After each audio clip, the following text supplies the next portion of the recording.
তিনি নিজে বলেছেন যে আমরা দেখেছিলেন বরং আজকে ইউরোপে তিনি কিভাবে দেখেছিলেন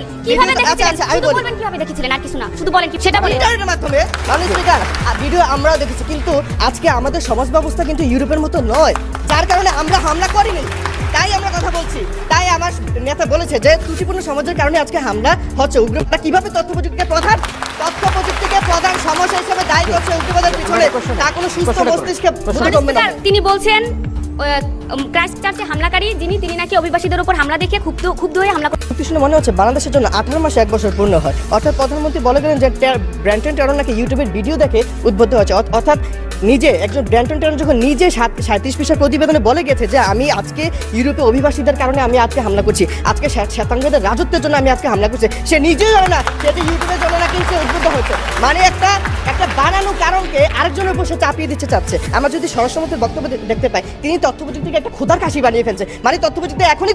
কষাইখানাতে প্রেরণ করতে হবে তিনি বলে গিয়েছেন যে হোলি আর্টিজনে নাকি যেসব জঙ্গিরা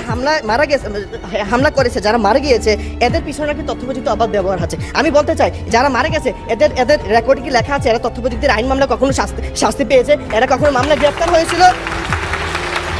তাই আমি বলতে চাই যে আজকে প্রযুক্তি যে সারা বিশ্বে বাংলাদেশ প্রযুক্তি জয় জয়কার আজকে প্রযুক্তির কারণে যে মানুষের জীবনযাত্রার মান পরিবর্তন হচ্ছে একটা সময় যখন মানুষ স্পিকার উচ্চশিক্ষা অর্জন করার জন্য কিছু বই কেনার জন্য হাজার হাজার টাকা জোগাতে হিমশিম খেতে হতো অথবা প্রযুক্তির কল্যাণে এসে এক ক্লিকে স্বল্প মূল্যে স্বল্প সময় কাঙ্ক্ষিত পাঠ্যক্রম কাঙ্ক্ষিত বই লেকচার সকল কিছু মানুষ আজকে ইজিলি পেয়ে যাচ্ছে মানুষ স্পিকার আমরা যদি বাংলাদেশের জিডিপিতে লক্ষ্য করি যে আইটি ইন্ডাস্ট্রির কারণে বাংলাদেশের জিডিপিতে কত অবদান রাখতে পারতেছে আজকে বিলিয়ন অফ মার্কিন ইউএস ডলার ইনকাম হচ্ছে এই ইনফরমেশন টেকনোলজির হাত ধরে এই ইনকামের টাকা খেয়ে এই দেশের সুযোগ সুবিধা ভোগ করে প্রযুক্তির ছায় তারা কিভাবে তথ্য প্রযুক্তিকে প্রধান সমস্যা হিসেবে দায়ী করছে উগ্রবাদের পিছনে তা কোনো সুস্থ মস্তিষ্কে বোধগম্য নয়। তিনি বলছেন ক্রাইস্ট চার্চে হামলাকারী তিনি নাকি অভিবাসীদের উপর হামলা দেখে ক্ষুব্ধ হয়ে হামলা করেছেন তিনি হামলা কিভাবে দেখেছিলেন আমার স্পিকার তথ্য প্রযুক্তি ব্যবহার ছাড়া নিজেই বলেছে সে নিজে বলেছে যে আমরা দেখেছিলেন বরং আজকে ইউরোপে তিনি কিভাবে দেখেছিলেন শুধু বলবেন কিভাবে দেখেছিলেন আর কিছু না শুধু বলেন কিভাবে দেখেছিলেন সেটা বলেন ইন্টারনেটের মাধ্যমে মানুষ স্পিকার ভিডিও আমরাও দেখেছি কিন্তু আজকে আমাদের সমাজ ব্যবস্থা কিন্তু ইউরোপের মতো নয় যার কারণে আমরা হামলা করিনি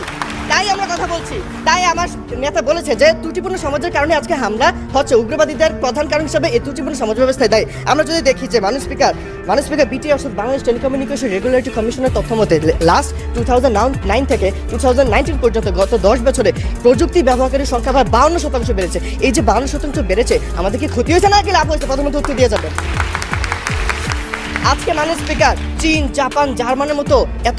উন্নতপূর্ণ দেশ যারা আজকে প্রযুক্তি ব্যবহারের শীর্ষে আছে এরা কি কখনো বলতে পারবে যে সেই দেশে উগ্রবাদী হামলার কারণে দেশ রসাতলে যাচ্ছে